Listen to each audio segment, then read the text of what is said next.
C'est le moment. Je vous remercie. Et je donne la parole à Daniel Simonet.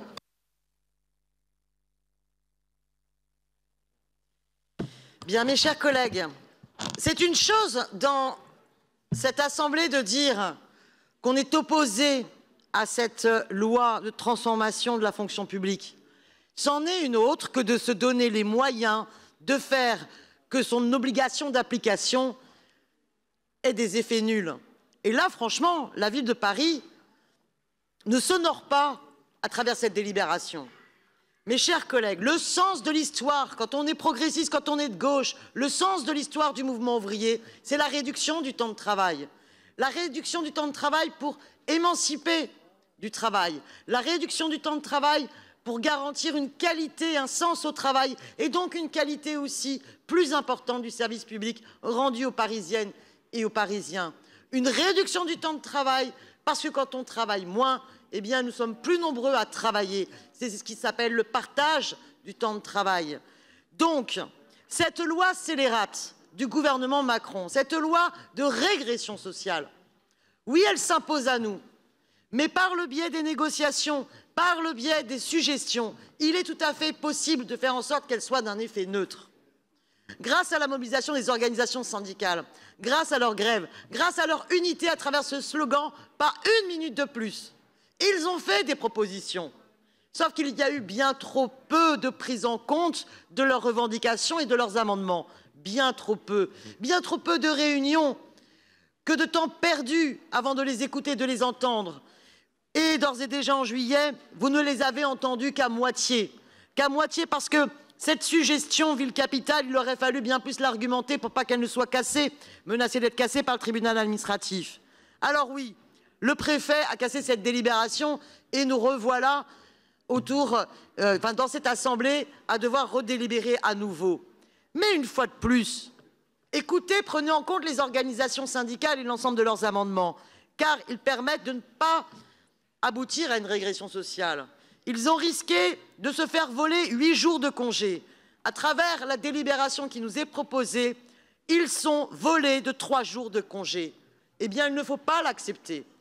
Il faut voter contre, ou bien il faut absolument que vous intégriez l'ensemble des amendements à la fois présentés par le groupe communiste que je voterai et en même temps les amendements que je vous présente qui reprennent les amendements de l'intersyndicale pour faire en sorte que cette délibération puisse avoir un effet neutre sur le temps de travail au niveau des agents.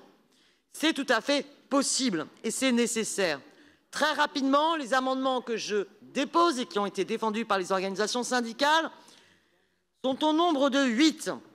Un amendement sur les suggestions, que les suggestions soient calculées en heures hebdomadaires non pas pour permettre justement, les calculer en multiples de demi-heures hebdomadaires et non pas en heures hebdomadaires, ce qui permet justement d'être beaucoup plus conforme à la réalité de ce calcul. Ensuite, un amendement relatif au report des congés annuels, qui est tout à fait conforme à la loi, puisque normalement, dans la loi, il est écrit qu'il y a une possibilité des reports sur autorisation exceptionnelle de l'autorité départementale. Donc, je propose que nous appliquions la loi. Cet amendement devrait être absolument adopté, à moins que la ville de Paris refuse d'adopter la loi. Un amendement relatif à l'accueil du public, parce qu'il est important que l'ensemble des agents qui se retrouvent face au public et face à des situations de violence puissent avoir des suggestions équivalentes à celles, par exemple, des personnels pour lesquels la pénibilité de l'accueil du public est prise en compte. Je pense notamment aux personnels de la petite enfance qui ont une suggestion à ce niveau-là lorsqu'ils sont avec des enfants de moins de 6 ans et de moins de 3 ans. Il est possible d'intégrer une suggestion relative à l'accueil du public pour tous les professionnels qui sont dans ce cadre-là. Un amendement pour prendre en compte la pénibilité du travail devant écran. Et vous savez que nombre de travaux sur la souffrance au travail l'ont déjà attesté. Un amendement sur la pause méridienne pour favoriser la fréquentation de la restauration administrative la plus proche et qui devrait permettre justement de prendre en compte le temps de trajet dans la pause méridienne. C'est quand même la base, non? Un amendement de suggestion au titre de l'intensité et de l'environnement du travail induisant une spécificité à la ville capitale. Oui, il faut prendre en compte la question de la pollution atmosphérique et sonore, et par contre, il faut bien l'argumenter, comme avaient prévenu les organisations syndicales dans ce domaine. un amendement relatif aux adjoints d'animation et d'action sportive, un amendement sur la pénibilité des adjoints techniques de brigade de voirie, de maintenance et de l'espace public. Tous ces amendements-là permettent de compenser et de faire en sorte qu'il n'y ait pas de vol du temps de travail. Quand on se dit de gauche, on se bat, on s'en donne les moyens. Il faut conclure, s'il vous plaît. Pour conclure, quelle résistance aux lois de Macron vous donnez-vous? Franchement, si vous n'êtes pas capable, à l'échelle de la ville de Paris, de résister aux politiques de Macron, quelle ambition voulez-vous porter pour la France? Je vous remercie. Je vous remercie. Je donne la parole à Grégory Canal pour le groupe Changer Paris.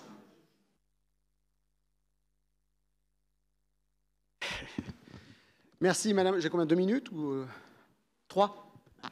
Merci, madame le maire. Mes chers collègues, quel spectacle bien triste et déshonorant que tous ces discours hypocrites et larmoyants, et de ce commerce des indulgences qui vient de s'ouvrir entre l'exécutif parisien et toutes ces tendances, sous-tendances et groupuscules de cette majorité avec l'exécutif, mais oui, bien sûr, à coup d'amendements techniques, tout ça pour faire oublier votre complicité avec cette capitulation sociale que vous allez aujourd'hui adopter. Car dans le fond, mes chers collègues, ce dossier des 35 heures n'aura été que la traduction de ce qu'est Anne Hidalgo en politique, c'est-à-dire la figure absolue du cynisme.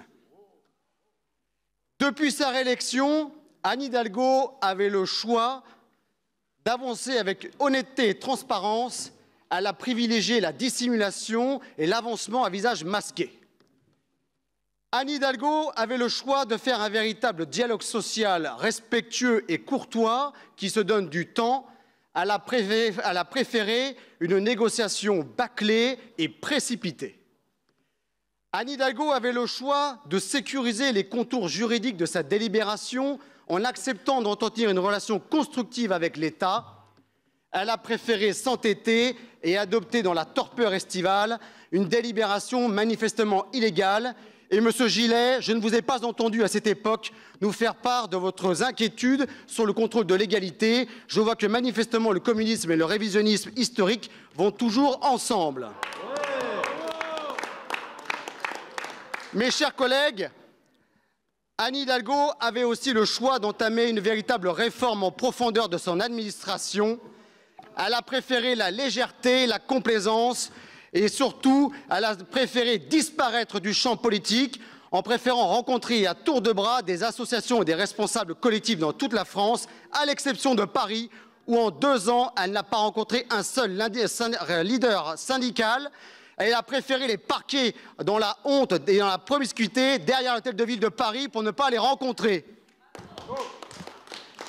La vérité, mes chers collègues, c'est qu'au crépuscule de sa candidature à l'élection présidentielle, Anne Hidalgo a été sommée par le préfet de Paris et par la justice de capituler devant l'autorité de la loi. Et il est quand même bien saillant qu'une candidate à l'élection présidentielle, première magistrate de la capitale de notre pays, ait capitulé en race campagne et soit obligée aujourd'hui, dans le clair-obscur, de nous faire adopter une délibération qui, in fine, ne fait qu'une seule chose, mettre en place les 35 heures dans la ville de Paris. Et il était temps, au bout d'1 an de soubresaut.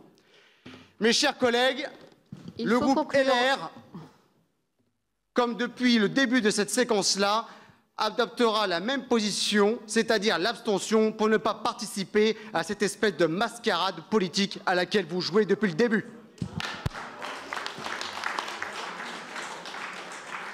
Alors, pour répondre à l'ensemble de ces interventions, je donne la parole à Antoine Guillou. Merci Madame la maire. Merci à chacune et chacun des intervenants pour, y compris des interventions avec des propos quelque peu excessifs. Permettez-moi de revenir sur les objectifs que l'exécutif a annoncés dès le début de nos échanges en Conseil de Paris et des échanges que nous avons eus, et ils furent nombreux, contrairement à ce que j'ai pu entendre, avec, et c'est évidemment bien le moins pour un sujet aussi important, avec les organisations syndicales. La maire de Paris et l'exécutif ont toujours indiqué 2 choses. D'une part, que nous chercherions à limiter au maximum les impacts de cette loi sur les agents de la ville de Paris, car oui, nous sommes opposés aux objectifs que se fixe cette loi. Nous considérons que l'augmentation du temps de travail va à rebours du progrès social. Et pour autant, nous avons aussi toujours indiqué que nous étions évidemment républicains et nous respecterions la loi. Et je veux ici dénoncer le mensonge éhonté répété à longueur de journée par la ministre de la fonction publique et que vous avez repris, Madame la députée Gatel, selon lequel la ville de Paris ne souhaiterait pas respecter la loi ou chercherait à s'opposer à la loi. Mais il n'en est rien. Il n'en est rien, car nous avons indiqué que nous étions républicains. Et oui, nous avons cherché à en limiter les impacts, et oui, nous respectons la loi. Nous avons voté au Conseil de Paris de juillet une délibération définissant un nouveau règlement sur le temps de travail, comme la loi nous y contraignait, dans les délais fixés par la loi, avec un certain nombre de dispositions pour limiter l'impact de la loi précisément. Les jours de fractionnement, les rehaussements de sujétions particulières pour mieux prendre en compte la pénibilité de certains métiers, notamment les métiers majoritairement féminins, l'augmentation de quelques minutes de plus par jour ou par semaine du temps de travail pour générer des jours de RTT, la facilitation de l'accès au temps partiel, la monétisation du compte épargne-temps et encore beaucoup d'autres dispositions sur lesquelles je ne reviens pas. Et oui, aussi cette suggestion générale de 3 jours pour l'ensemble des agents de la ville, en nous appuyant pour cela d'une part sur le courrier que la ministre nous adresse en avril et sur notre interprétation des textes. C'est cette disposition et uniquement celle-là qui a été contestée par le préfet en juillet. Je note qu'il y a eu là sans doute un changement de pied de la part du gouvernement. Eh bien, nous défendons cette interprétation devant les tribunaux administratifs, comme il est d'usage dans un État de droit. Pour l'instant, des jugements ont été pris en référé, ce qui nous oblige effectivement, à partir du moment où cette disposition est suspendue, et elle n'est que suspendue,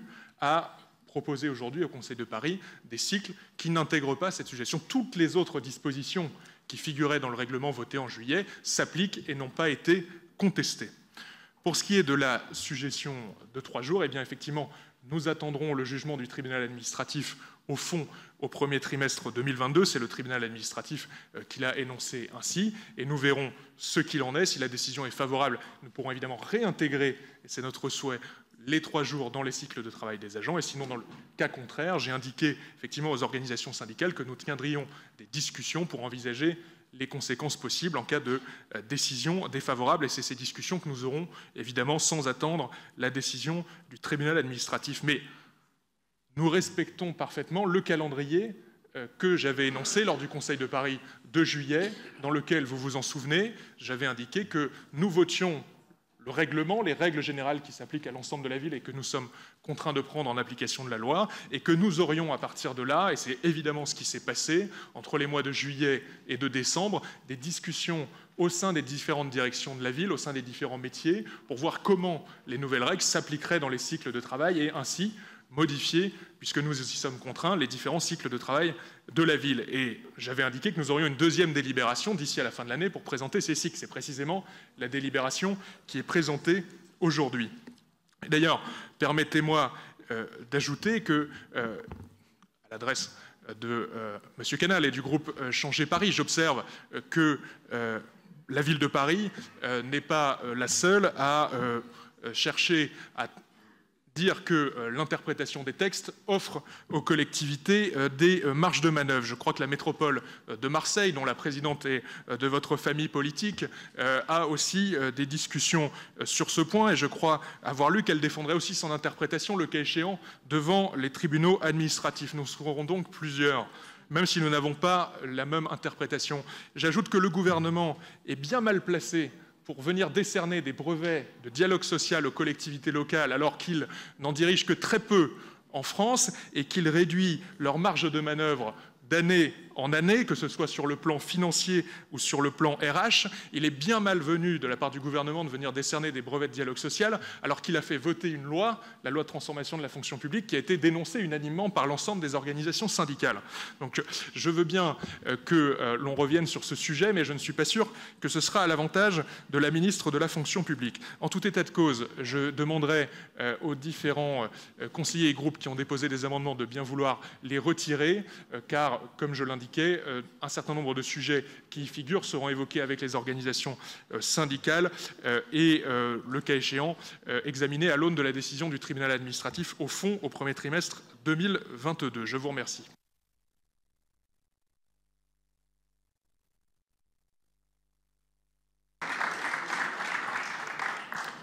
Je vous remercie. Avant de procéder au vote ou pas des différents amendements, il y a tout d'abord un amendement technique, le numéro 182 de l'exécutif.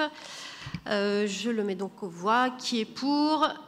Qui est contre? Qui s'abstient? Il est adopté. Nous passons au vote des vœux. Donc, je mets tout d'abord les vœux présentés par le groupe communiste et citoyen. Ils sont tous maintenus. Donc, les 145, 146, 147, les amendements, pardon, 148. Donc, l'amendement 145 du groupe communiste et citoyen avec un avis défavorable de l'exécutif. Qui est pour? Qui est contre? Qui s'abstient? Il est rejeté. L'amendement 146 du groupe communiste et citoyen, avec un avis défavorable de l'exécutif, qui est pour?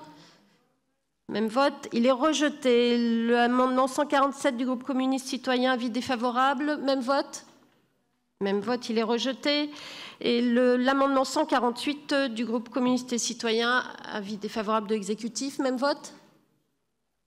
Alors, il est rejeté. Nous passons aux amendements déposés par Daniel Simonet, qui sont tous maintenus. L'amendement 149 avec un avis défavorable de l'exécutif, qui est pour? Qui est contre? Qui s'abstient? Il est rejeté. L'amendement 150, même vote. Il est rejeté. L'amendement 151, déposé toujours par Daniel Simonet, même vote. Il est rejeté. L'amendement 152, même vote. Il est rejeté. L'amendement 153, même vote. Il est rejeté. L'amendement 154, même vote. Il est rejeté. L'amendement 155, même vote. Rejeté. L'amendement 156, même vote. Il est rejeté. L'amendement 172 du groupe Changer Paris est-il maintenu? Oui. Non, c'est bien pour la raison pour laquelle je pose la question. Un avis donc défavorable de l'exécutif. Qui est pour? Qui est contre? Qui s'abstient? Il est rejeté. Je mets aux voix le projet DRH 63. Qui est pour? Qui est contre? Qui s'abstient? Il est adopté.